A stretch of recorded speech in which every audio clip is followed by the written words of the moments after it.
Monday's activity, we held 2 town halls. We had a total of over 20,000 participants in those town halls. We covered questions that we were seeing coming into our call center. So that would include, where's my $600 a week benefit payment? What do I need to do? When will the application for gig workers be available?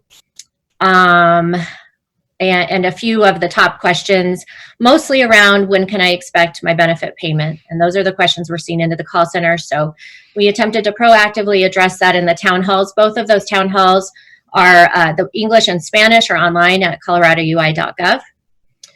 On Monday, we also launched the Pandemic Unemployment Assistance application. This is the application that's separate and apart from the regular unemployment application system, specifically for self-employed independent contractors and gig workers, and those otherwise not eligible for regular unemployment. So since the application launched on Monday, we received over 50,000 applications. Again, those aren't all claims that will absolutely be paid. Those are applications into the system. We have, since Monday's launch, 35 million in benefit payments to eligible claims filed within that system. And later, after our update, we'll talk about where we are with processing some of these payments that you all may have been hearing about, some benefit delays. So one issue that you all heard about, and your readers, listeners, and viewers were sharing with you, is the confusion around the application when you were a worker who had both 1099 and W-2 income. And the law specifically states that if you are eligible for regular unemployment, and that could even be a very small amount of wages that you earned in the last 18 months, but if you are eligible for a regular unemployment, you must exhaust those benefits before you can be eligible for the PUA benefit. And so we did see a lot of confusion from claimants who had, even if it's $2,500 in income in the last 18 months, they would still need to go ahead and file a regular unemployment claim. Again, this is not a state decision. This is built into the federal legislation.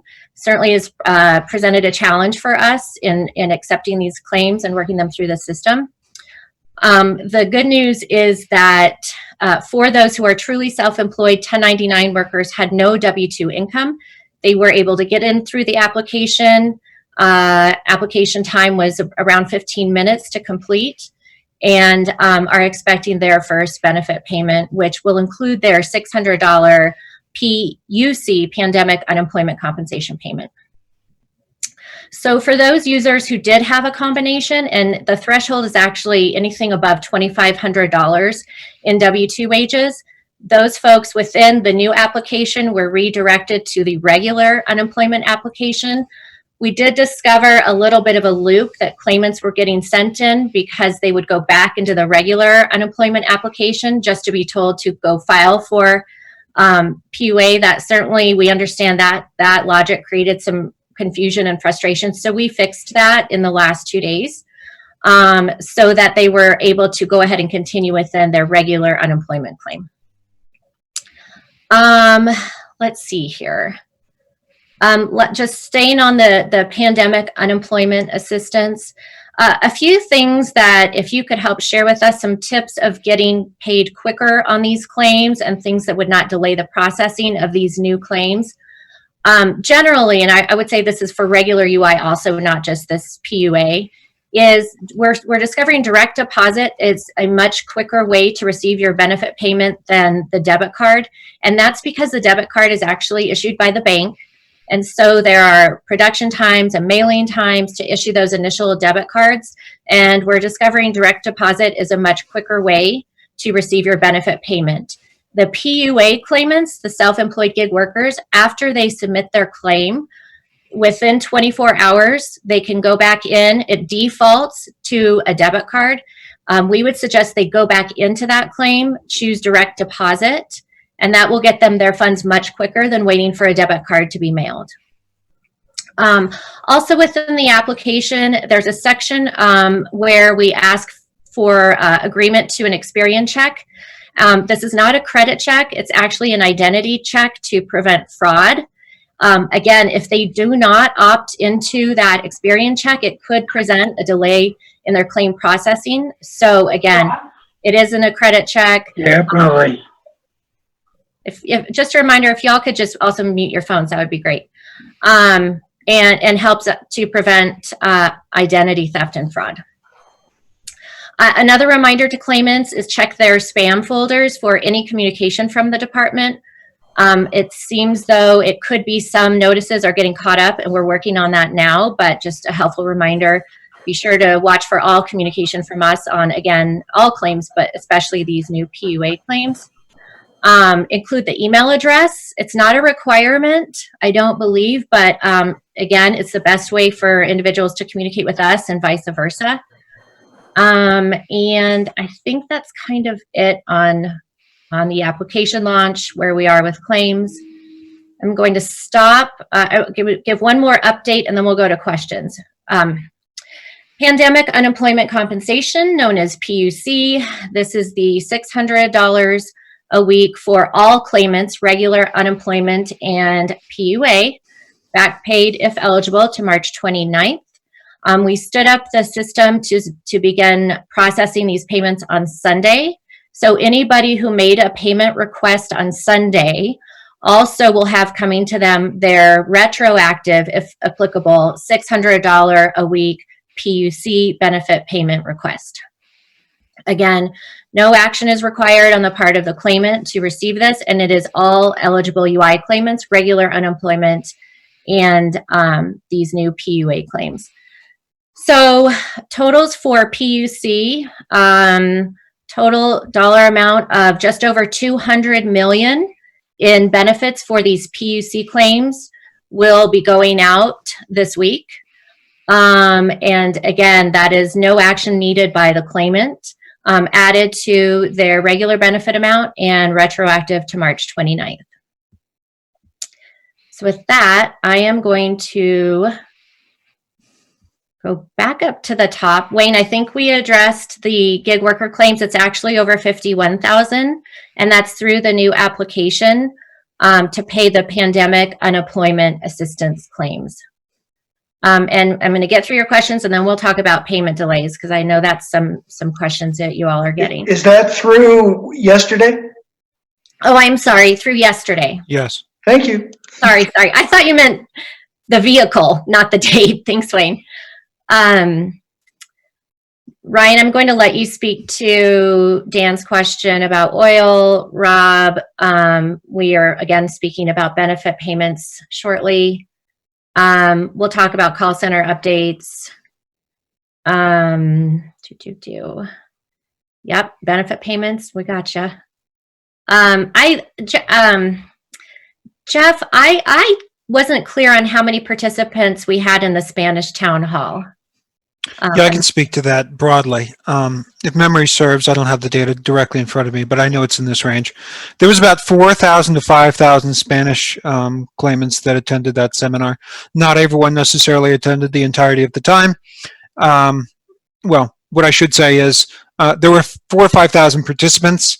The vast majority were Spanish speaking. There were some people that erroneously came in to they were English speaking only and came into the Spanish seminar and dropped out. But the vast majority were Spanish speaking, and that's the rough numbers on how many attended that seminar. Yeah. Let's see. The question about the Experian check, that's actually when you're filing your initial application through the new system, is I think maybe a few questions in, I'm not sure which screen, but there is a question about, do you agree to an Experian credit check? And again, what we're discovering is if they don't agree to that, it will delay their claim, because we do need to close out that fraud identity prevention part of the application. And Jeff can keep me honest here. What's the interface with the driver's license check and the Experian check? Yeah, so I can go just a little bit deeper. So if you fail to opt into the Experian check, it will cause a payment delay. And then secondly, if you fail the Experian verification check, it will cause a payment delay. From there, you'll have an opportunity to upload proof of identity. And what we're adding, what we're going to be doing starting today is verifying that, doing a cross match against the Department of Motor Vehicles to demonstrate that that the identity that you uploaded and the driver's license you reported is consistent with the rest of your information. Mm-hmm. I believe the CARES Act spoke to religious organizations and nonprofits. And Jeff, should these people be filing a PUA claim or a regular claim? Well, you can start at either avenue. So if they maneuver into pandemic unemployment assistance, and as we've discussed, if they show wages in their base period of 2,500 or greater, such that they would be eligible for regular unemployment, they'll be redirected there. If they start at the regular unemployment insurance application and they're deemed ineligible for that, then they'll be redirected to pandemic unemployment assistance. So it's hard to speak about that broadly, but in either case, they'll be directed to the appropriate avenue, be it regular unemployment or PUA from each of the respective applications. And of the 51,000 PUA claimants, we estimate just over 10,000 or so met that W-2 plus 1099 wage category.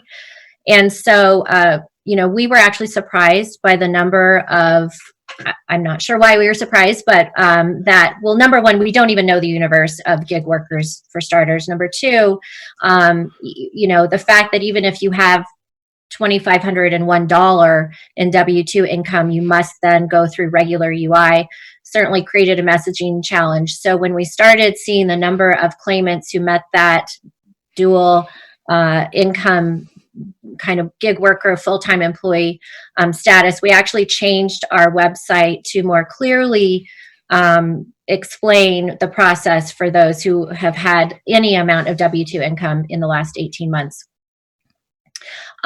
You don't, again, need to do anything from a PUC pandemic unemployment compensation perspective. That is added to their regular benefit amount with no action needed on their part. Experian, again, is not a credit check. It's an identity check to prevent fraud. Let's see. Okay, let's just go ahead and go back to what we're seeing with payment requests and benefit delays. Yes, had a few issues. I will just say people who filed a payment request on Sunday, in a normal process, that file will push to a batch process. That file will go to the bank, and then typically the claimants will see those benefits within 72 hours. The file from that Sunday payment request date was the largest single file we have ever had to transmit to the bank, for starters, number one, in the history of the program. And with that, just like every other system that's taxed, saw some issues with successfully transferring that file over to the bank, and unfortunately is causing payment delays. So what our latest update right before we joined this call is that anybody who submitted a benefit payment request on Sunday, Monday, or Tuesday will start seeing their benefits today. So those people from Sunday, the 19th, who submitted a payment request, depending on their own financial institutions' processing timelines, will begin seeing their benefit payments today and tomorrow and so on. And so Sunday, Monday, Tuesday, we believe will all be caught up by tomorrow. Is that correct, Jeff? Yes, that is correct. Can I just add a few other points on this topic? Yep. So I want to be clear, and bottom line we understand is dollars in bank accounts. But I want to be clear that the underlying benefit system is not having any challenges in terms of presenting the payments.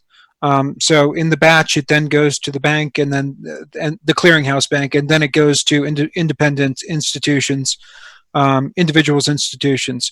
There is no challenge on the underlying information technology system for the unemployment insurance benefits program. That's working effectively. I will also add that Sunday, Monday, and Tuesday also, Cher talked about the single size volume. Just to provide a little bit of depth to that. The part of the reason that those payments were, that those files were so large, is that Sunday, Monday, and Tuesday were the days, respectively, where we processed the backdated PUC payments, the $600 for the week ending April 4th, April 11th, and April 18th, respectively. So the 4th was done on Sunday, the 11th was done on Monday, the 18th was done on Tuesday. So inclusive of those were the $600 payments in arrears to the customers that needed those payments. And I am going back to some of our data points here. So we had Sunday, Monday, and Tuesday, a total of 95,000 benefit payment requests.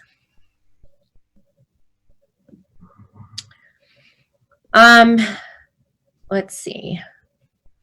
Again, I know this is the question of the day. Again, right before this call, we were on the phone with the bank trying to troubleshoot what the issue was, and got confirmation that for those who filed a payment request on Sunday, should start seeing some of those benefits again, depending on their financial institutions' ACH processes into their bank accounts today. Again, always we would say, since we're seeing this load of debit cards being issued, again, all of this in unprecedented volume, that direct deposit right now seems to be the best way that for people to start getting their benefits.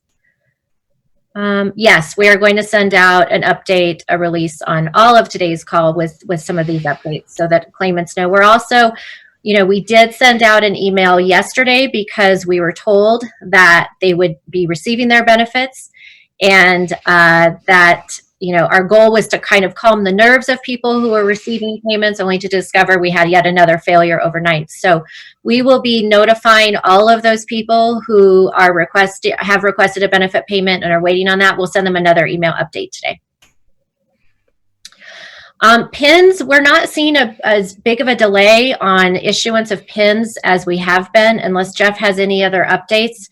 We did have a very considerable backlog of over 200,000 PINs to be sent out, and we were able to address that backlog. Our goal is that users will have their PIN before their payment request date, and we're still aiming for that and generally seeing that. So if there are any individual PIN delays, it could be an issue with their individual claim. And again, there is a PIN reset link at coloradoui.gov available to workers who have, if they're nearing their payment request date, they should request a new PIN.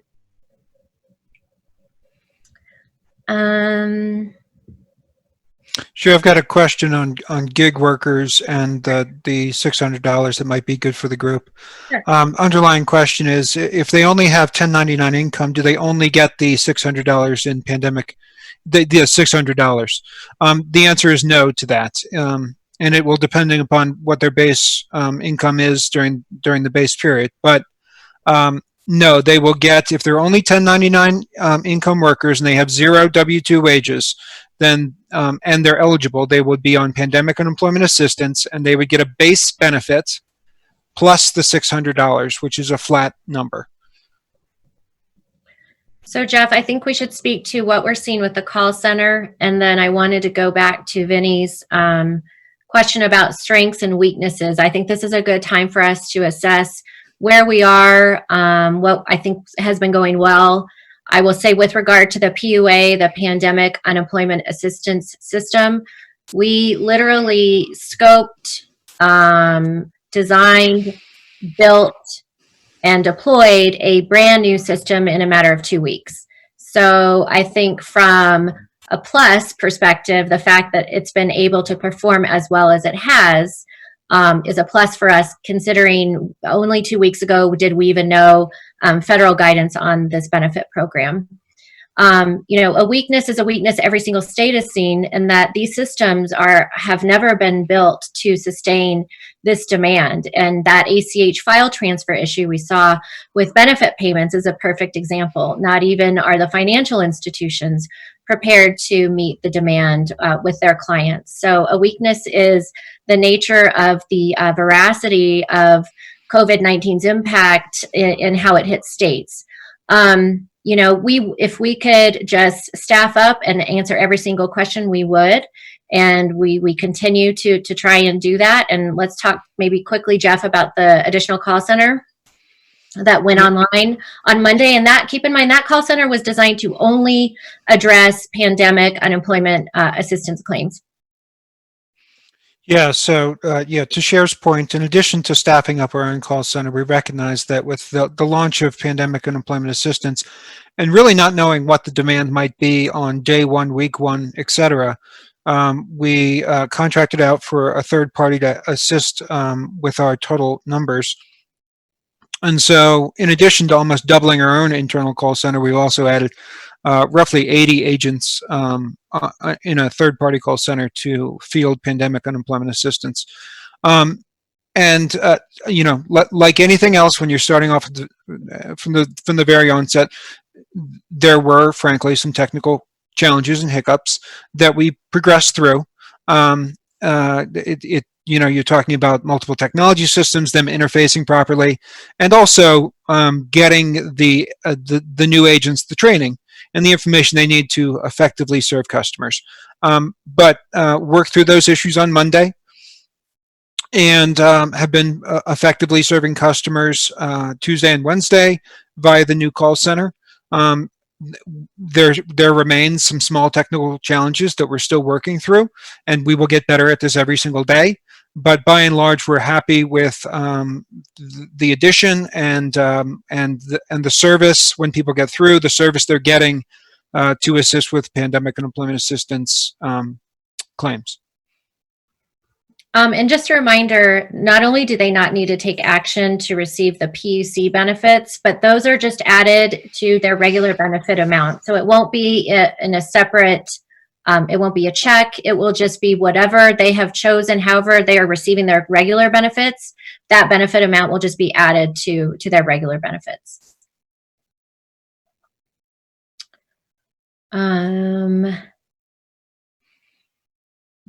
Ryan, I'm going to leave some of these other questions for you. Trust fund balance, what have you. We are getting some questions. This is a great kind of reminder. A couple of things. Some employers have contacted us and said they received their PPP loans and their workforce is on unemployment and they're ready to call their workers back, and now their workers are choosing to stay on unemployment versus return to their previous position with the employer. We have not launched any messaging yet to help people understand what that means, but if you are on unemployment in a regular situation, you need to be available and actively seeking work. And there are some concerns if these are job refusals, which this would be considered a job refusal if you have a job offer and instead you choose to stay on unemployment. So for now, just know that this is something we're hearing from employers. It doesn't work well for anyone, the worker, the system, or the employer. And so it would be considered a job refusal, and we're working on educating our claimant community who maybe don't understand the consequences of that. And so stay tuned for that. We'll probably release something on that in the coming week or so. And then another question we're seeing is, and I don't think we have official guidance on this, but we're seeing it a lot, which is as we kind of do a return to work, if a worker does not feel safe returning to their workplace, can they still stay on unemployment and refuse to return to work? We're working through with our Division of Labor Standards and Statistics on some guidance around this. There are some provisions within the state's unemployment insurance program about a health or safety issues within the workplace, and reasons for separation. So we're working on that guidance right now. But that is something where, as we, move to the next phase of reopening with the governor's orders and executive order, we're seeing a lot of questions about what are my rights to a safe workplace and what do I do if I don't feel safe. I did get a question yesterday about furloughs, and specifically, let's say that you're furloughed for a week. Should you go ahead and file for unemployment or not? And Jeff, I'm going to let you take this one. Yeah, so happy to try to take this one. There's not a silver bullet answer to this question, unfortunately. So keep in mind that under Families First legislation, the Congress was explicit about leveraging tools such as paid family medical leave where appropriate, as well as paid sick time. So those are avenues that some businesses can and should explore before people pivot to, if it's literally just a 1 week scenario, it might not be in everyone's best interest if they immediately pivoted to unemployment insurance for just 1 week period of time. Now, but if this is more of an ongoing situation and or family medical leave, paid family medical leave, or paid sick leave, as orchestrated under Families First legislation are not appropriate, then people by all means could apply for regular unemployment insurance. And we would categorize them, as we have in most instances, as job attached. And so therefore, the extent of what they need to do is simply register in Connecticut, Colorado, our job bank form, and then they would claim for 1 week and then stop claiming or requesting payments after that 1 week. So I'm going to just make one more point about the system, its capacity, how we're meeting demand. And then, Jeff, I thought you could perhaps address the Andy Kenny's last two issues. And then since we're about half an hour in, I thought we would turn it over to Ryan. Just again, to summarize what we're seeing in the system. Obviously, the call center volume is directly related to what's going on within the claimant's claim life cycle. So, we saw the volume of claims hit us rapidly mid-March. The systems were overwhelmed because these are largely people who've not had to file for unemployment before. So that created a surge of calls into the call center, impact into the online system. And then we saw the PIN issue, which again, everything's kind of cascading from one main issue. The PIN issue, again, had previously been a manual process. We had to adjust those processes to meet the demand and work through that backlog. What we're seeing now in terms of their backlog, I don't think any of our systems are that as of today. The payment issue, I wouldn't even consider a backlog. That's a technology issue that was unfortunate, but it isn't a backlog per se. Those backlogs of claims processing, PIN issuance, those things we're working as quickly as we can to address those. I will say one thing. We knew that the call center would be impacted once we started seeing benefit payment delays, specifically yesterday. We knew when PUA came online, even 2 weeks before, that we'll get a lot of questions from gig workers on when can I apply. So the traffic follows the transition in benefit ability, eligibility. And so ideally, we'd start getting these benefits out on a regular cadence. We'll start getting these PUA claims into the process and paid. And in the best case scenario, that would help us address the volume that we're seeing specifically to the call center. Hopefully the new call center addressing PUA claims can address a lot of the call center activity. The town hall, we felt, and again, this is something we modeled from several other states who also had call center issues. We felt it's a great way for us to address a number of issues at the same time to people who might otherwise be calling into the call center. And that's probably something we'll explore again in the future. So I think it's identifying bottlenecks and then making process changes and seeing the best information that can be put out to a large of an audience as possible, as soon as possible. Jeff, do you have anything to add about volume or workload or processes or? I would just add some of the things that I'm proud of from my team is that, and they're reflected in the numbers, while acknowledging some of the challenges we've worked through. the bottom line is that 300,000 claimants in a 5-week period of time that we've effectively processed, and those people have been paid. So they're not waiting on payments. Very proud of the team's ability to respond to that. We stood up as Cher said, we stood up the pandemic employment assistance in a relatively short period of time, relative to when we got guidance. Similarly, and I recognize that these are pending payment, but similarly, we also coded in and the system itself was able to process the $600 payments that were in arrears. That was also done within 2 weeks. We've effectively maneuvered through a backlog with regards to PINs and addressed that. So my team is doing its absolute best to where there are pain points, addressing those pain points as quickly as humanly possible, such that we can get benefits into people's hands. By and large, that's happening. We'll see more of that at the balance of this weekend, so very proud of my team in terms of their ability to navigate that and do our best to keep up with the ongoing demand. That's what I would add. But we certainly have a lot of work ahead of us. So with that, if I didn't get to your questions, I'll go back through while Ryan is giving his presentation and see if we can make sure we addressed everybody's questions at the end of the call. Ryan? Thanks, Cher. And I've been kind of jotting down questions that have come along, so I'll try to bake them in into my talk. Some of them I already have addressed in my talking points. But if I skip you over, I'll try to loop back. So again, the Colorado Department of Labor and Employment has identified a number of statewide unemployment insurance statistics we would like to highlight during these weekly press releases and calls. I'm going to go over each statistic, provide some historical context, and then lend some guidance on how to interpret the data's meaning and significance. And as always, these are the most recent data available at this time. The data I will discuss comes from two sources. A federally required report the department submits to the Employment and Training Administration every week, and then statistics generated for internal use and analysis. I will begin with the data we submit to the Employment Administration on a weekly basis.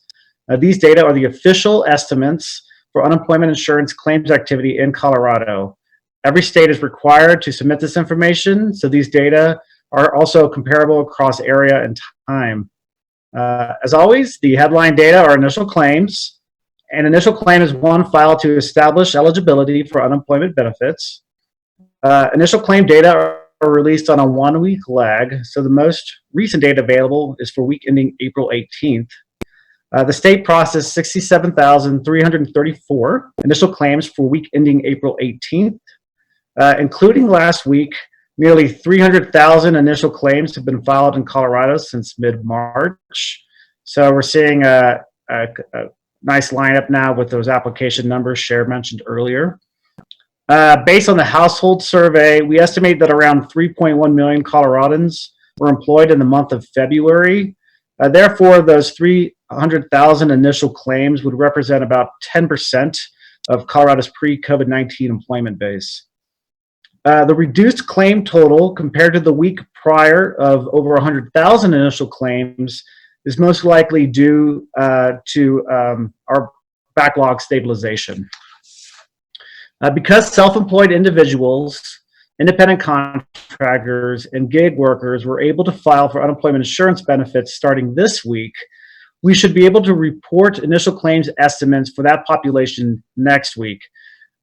Those are going to be broken out from the regular initial claim numbers you all have seen over the past several weeks. So those will not be baked in. The next set of data are continued claims. A continued claim is filed weekly after eligibility has been established through an initial claim. Not all weeks claimed result in payment because the claimant may not be available to work, may have earnings that exceeded the allowed amount, or other reasons. Continued claims data are released on a 2-week lag. The most recent data is available. Most recent data available is for week ending April 11th. The state had 171,074 continued claims for the week of the 11th, which is a similar level to the week prior. That marks 2 consecutive weeks in which continued claims have been over 165,000. As a reminder, the prior record was set in the Great Recession. That was around 78 to 79,000 in 2010. I had a question in terms of, this seems like a small increase for continued claims. Again, over the last 2 weeks, that's been about 100,000 increase in continued claims from the week ending March 28th.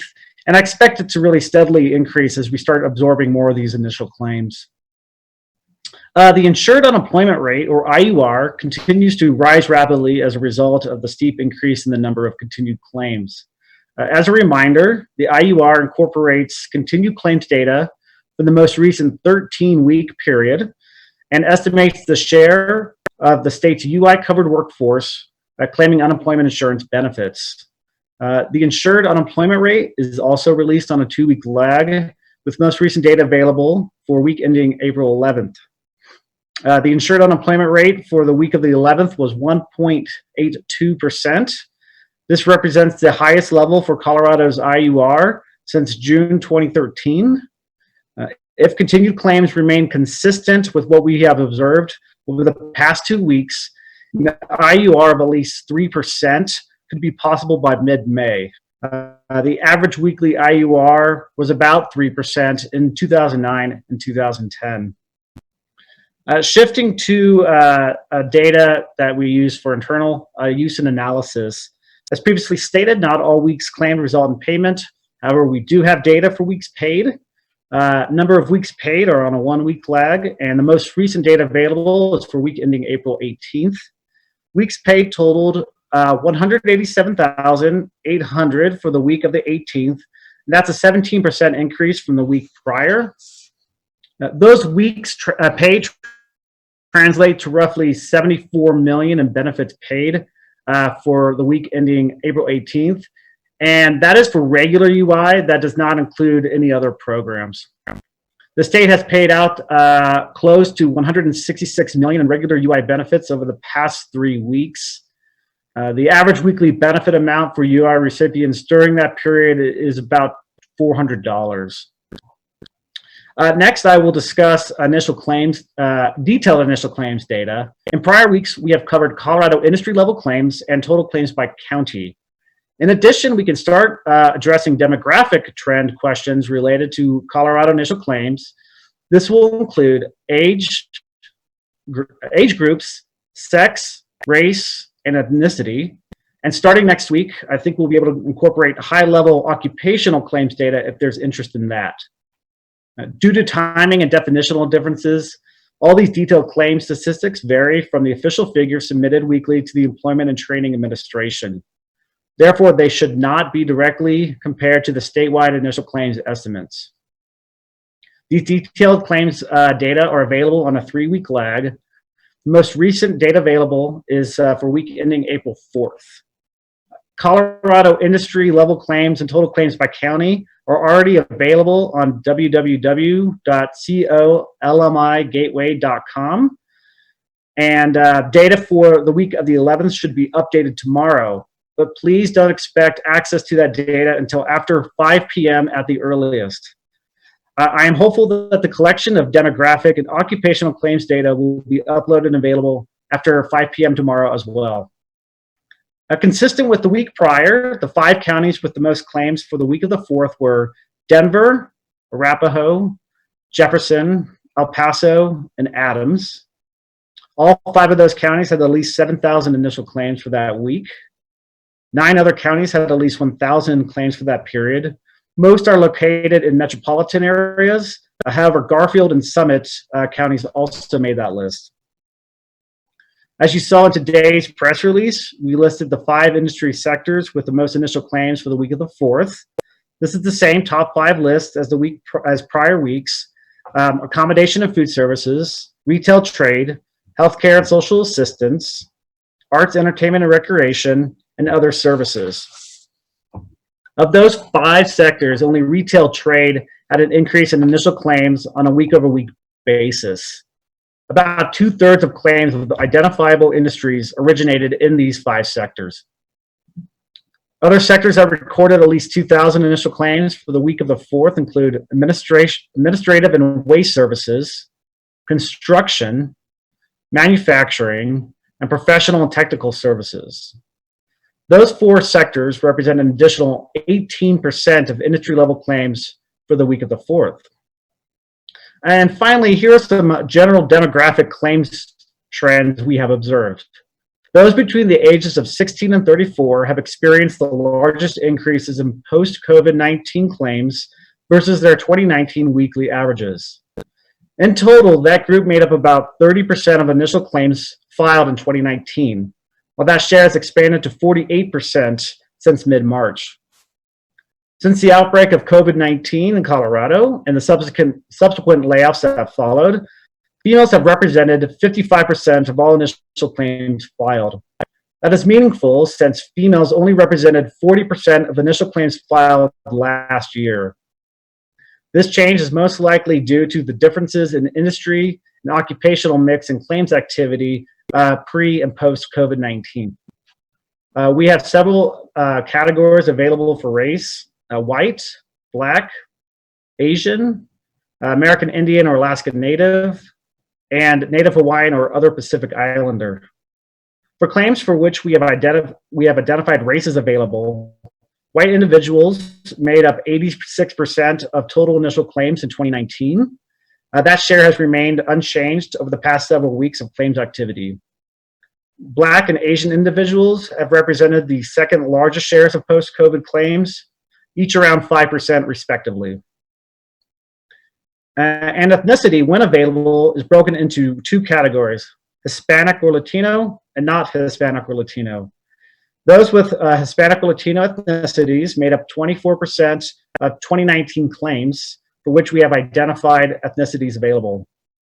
That share has fallen below 20% from claims filed since mid-March, but additional research is required in order to determine what's driving that trend. Before I forget, I did have a question on oil. So we were able to pull some detailed claims activity for sectors that have a high concentration in oil and gas employment. This is going to be like oil and gas exploration, support services for oil and gas. So just think of your field workers. An industry that has a high concentration of workers that build pipelines. So that's in construction. So we have data again through week ending April 4th. Going back 4 weeks, the total number of what I'm terming as oil and gas claims have exceeded 12,000. That is actually slightly higher in terms of volume when we talk about oil and gas layoffs or oil and gas claims that were filed during early 2015 when we started seeing the price of oil really plummet. So again, I expect heightened activity and layoff activity and layoff claims and initial claims for that sector as long as production is held at a standstill and oil prices remain low.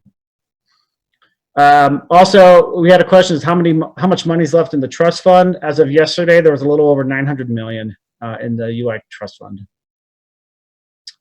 And with that, I'm done. I don't see any additional questions, though.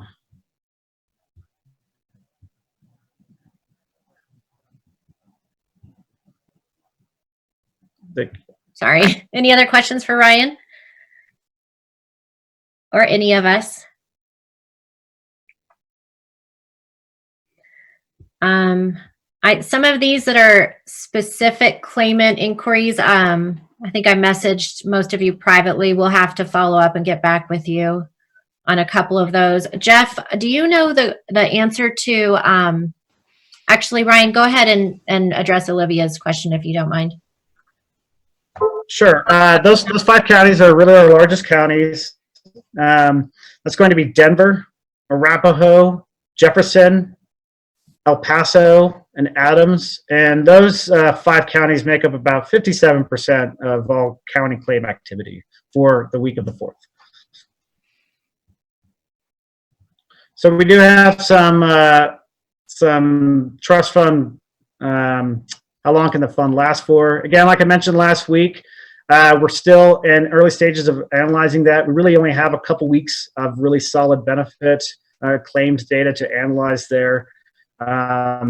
It's it's certainly something we're evaluating, but in terms of saying yes, on this date this fund will go insolvent, we're not there yet. That'll still take some time to figure out. So Ryan, just again, kind of about the trust fund. It's funded from premiums that employers pay on their workers' wages, and only regular UI comes out of the state's trust fund. All of the federal benefits come out of a daily drawdown that we do from Treasury. Those are federally funded benefits. So anything outside of the regular 26-week regular unemployment claim would be paid for by the feds. So that includes PUC and PUA and any additional benefit amounts.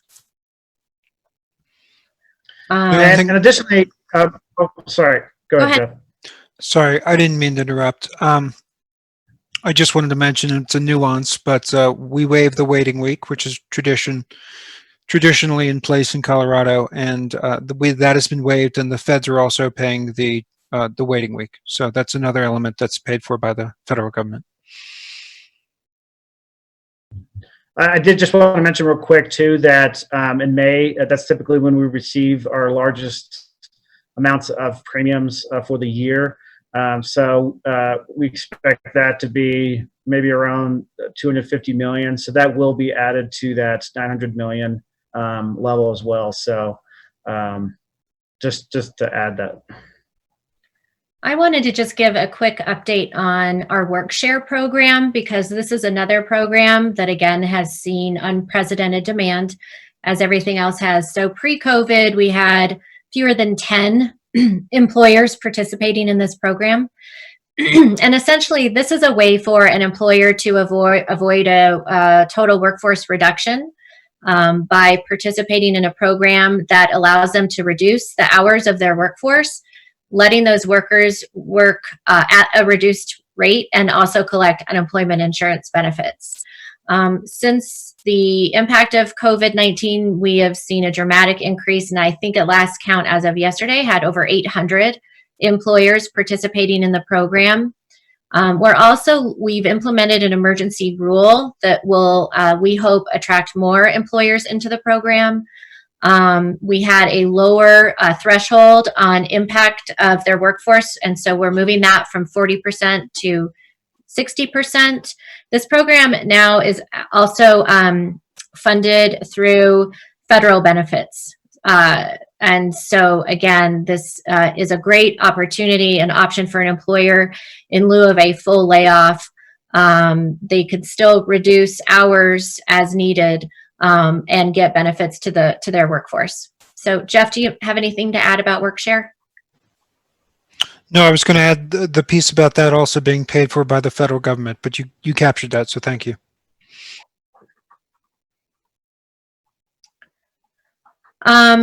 Yeah, so Tamara, the PUA claims for gig workers, those will be part of our regular weekly summary. Ryan, do you want to speak to the breakout of initial claims and PUA claims as we start to see additional claims come in and how we'll separate those out? Right. So we are required for the report that we send to ETA, the Employment Training Administration, on Monday and Wednesday. We are required to break out any additional program claims activity. So those are data that we will use, and I imagine, Cher, that we would put those data into the press release as well. So that will be broken out. We'll say, here's regular claims or something along those lines. Here's PUA claims.